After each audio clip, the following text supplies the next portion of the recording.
Paano kung isang krimen lang ang yumanig sa buong lungsod? Ngunit binago rin ang paraan ng pagtingin ng mga tao sa bawat madilim na kalsada at kantong kanilang nilalakaran. Paano kung ang natagpuan ay hindi isang buo, kundi mga bahagi ng isang katawan na sadyang iniwan sa iba't ibang sulok ng lungsod? At ang pinakaimportanteng bahagi ay hindi kailanman natagpuan. At paano kung sa kabila ng investigasyon, pagdinig at mga pangalang lumitaw, walang sino man ang tuluyang napatunayang may sala?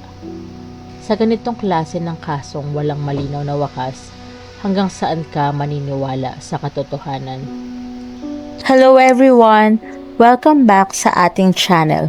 Or kung ngayon ka palang napadaan dito, welcome din sa'yo. This is Truth Files, kung saan hindi lang natin kinikwento ang mga krimen, kundi sinusubukan din nating intindihin kung paano at bakit sila nangyayari. Dito sa Truth Files, we don't just tell stories. We try to feel and understand ang mga tao sa likod ng balita. Because behind every headline, there's a family, a life, and truth that deserves to be brought to light. If you are into real stories narrated in Tagalog in a way that feels personal and genuine, you can subscribe and stay with me. Truth Files Episode 9, ang Chop Chop Lady ng Maynila.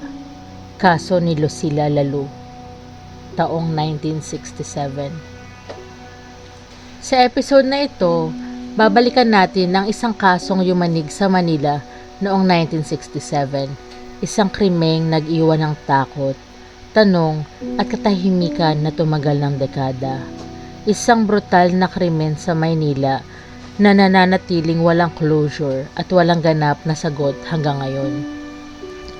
Noong huling bahagi ng dekada 1960, ang Maynila ay nasa gitna ng mabilis na pagbabago.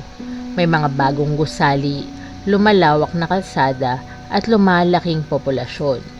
Ngunit sa likod ng pag-unlad na ito, nananatiling limitado ang seguridad at wala pang modernong teknolohiya para sa investigasyon. Sa araw, ang lungsod ay puno ng buhay. Jeepney sa bawat kanto, mga tindahan sa gilid ng kalsada at mga taong abala sa trabaho. Ngunit, naitanong mo na ba kung ano ang pakiramdam ng lungsod kapag sumasapit ang gabi? Sa panahong wala pang CCTV, wala pang ilaw sa lahat ng sulok at ang katahimikan ay may kasamang panganib. Sa panahong iyon, ang impormasyon tungkol sa krimen ay hindi agad nakakarating sa publiko. Diaryo, radyo at bulong-bulungan lamang ang nagdadala ng balita. Kaya ang bawat detalye ng isang krimen ay unti-unting nabubuo sa isipan ng mga tao. Madalas, mas nakakatakot kaysa sa aktwal na pangyayari. Noong May 1967, nagsimulang lumabas ang mga nakakakilabot na balita. May natagpuang bahagi ng katawan sa iba't ibang lugar ng lungsod. Sa Santa Cruz, isang nakabalot na bahagi ng katawan ang natagpuan sa basurahan. Isang ordinaryong lugar, isang ordinaryong araw.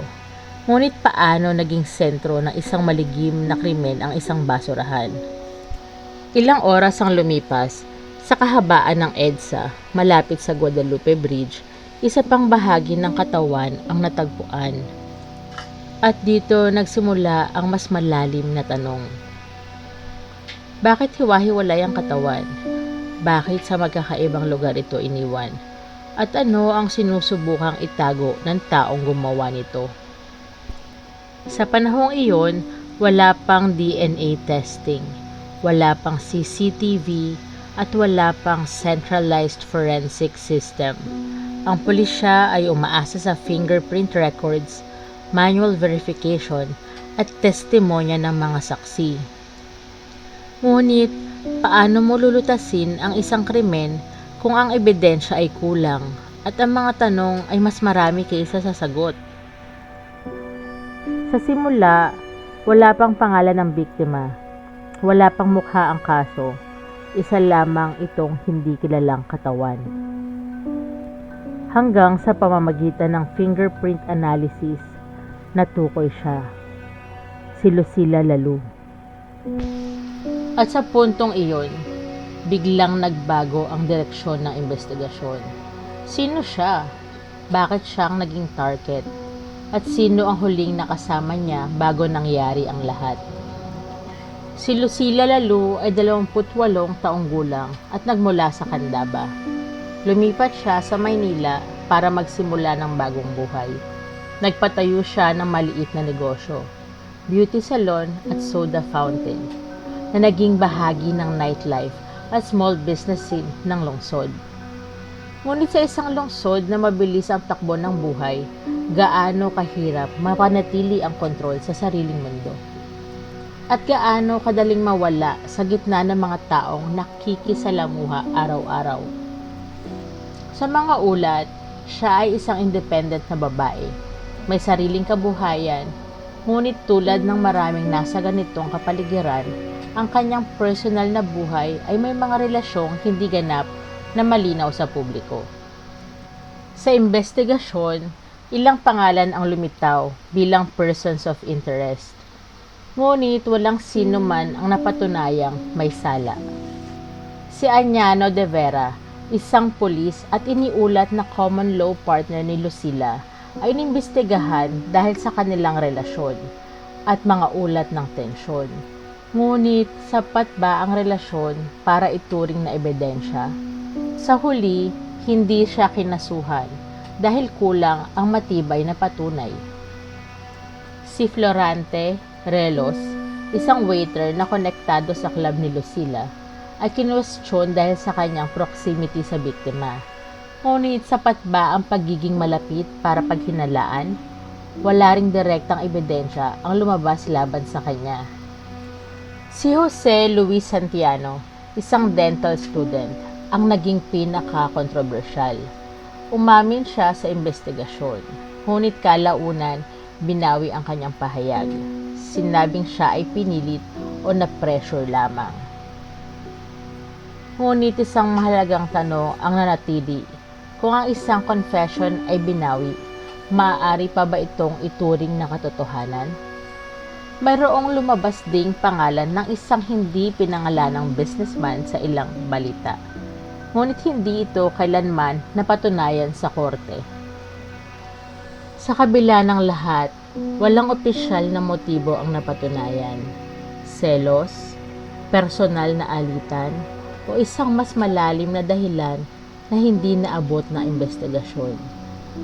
Ngunit paano ka makakahanap ng motibo kung ang mismong ebidensya ay hindi buo? Isa sa pinaka nakakagimbal na bahagi ng kaso, ang ulo ni Lucila Lalu ay hindi kailanman natagpuan. At bakit nga ba mahalaga iyon? Dahil sa bawat krimen, ang nawawalang bahagi ay madalas siyang susi sa buong kwento. Ngunit dito, nananatiling putol ang katotohanan.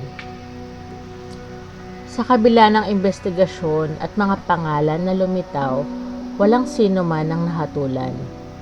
Walang final conviction. Walang legal closure. Walang ganap na sagot.